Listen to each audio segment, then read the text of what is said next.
First alert mode here at Northern News Now today because of severe weather we are expecting, especially into the afternoon and some in the early evening as well. We have an enhanced risk for most of our area, all of northwestern Wisconsin and into the Twin Ports as well, and some other Minnesota counties as well. There's a level 3 out of 5, the highest risk we've seen so far this summer, and also surrounding that we still have the slight and marginal risk as well. So basically everyone in the Northland has a chance of seeing some severe weather as we go throughout this afternoon and the early evening as well. We already have a few showers and storms popping up, especially in Wisconsin. This line of storms here, just south of Ashland and Ironwood. It was a little bit stronger earlier. It's starting to weaken a little bit in the last few scans, but it does have a history of producing some pretty good hail, close to about an inch in diameter, radar estimated. So it's still a pretty strong storm moving through the area there, and that's only the beginning, because we have a strong complex of storms forming in the next few hours. It's going to move on to the south and east by around mid-afternoon, and then sometime between 4 and 5 o'clock, we're expecting a new batch of storms starting to form right around the head of the lake.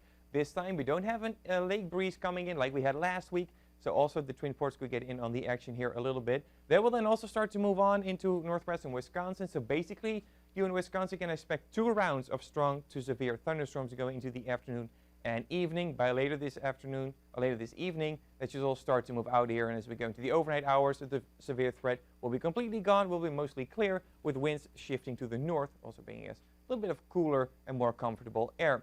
The main threat going into the afternoon will be from large to very large hail, up to 2 inches in diameter. That's tennis ball sized hail for all of this area, highlighted in basically the hatched area.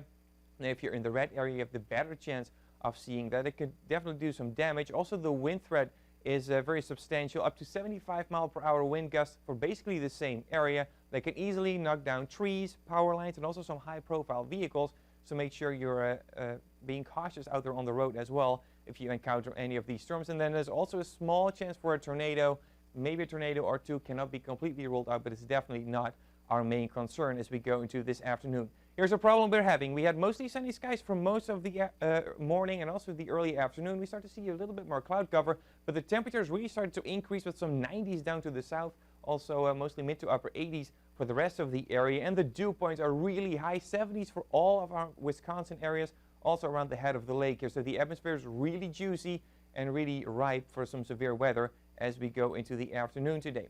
I also want to show you what these storms are going to do to our temperatures. Look at what's happening here with those storms starting to form into Wisconsin. Temperatures are going to drop like a rock, basically forming a little bit of a small mini cold front, pushing that cooler air into the very warm air in Wisconsin. And the same thing is going to happen around the head of the lake by around 4 to 5 o'clock when we have that second batch of storms starting to form. That's going to be pretty interesting to see that develop as well. As we go into the overnight, all of us will start to cool down into the 60s and 50s, so much better sleeping weather compared to the last few nights we had here. And then also tomorrow, much more comfortable temperature-wise, with still some 80s down to the south, 70s, and even some upper 60s as we go further to the north, and especially to the north and west. But first today, we have that severe weather to deal with the main threat, very large hail, up to tennis ball-sized hail possible, and high winds up to 75 miles per hour, and even a tornado or two.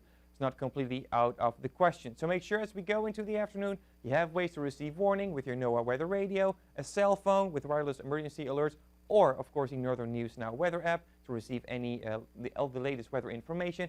Internet, social media, very good source too, and outdoor sirens if you're close enough to any of those to hear them, but always make sure you have at least 2 of these ways to receive warnings in case one of them fails.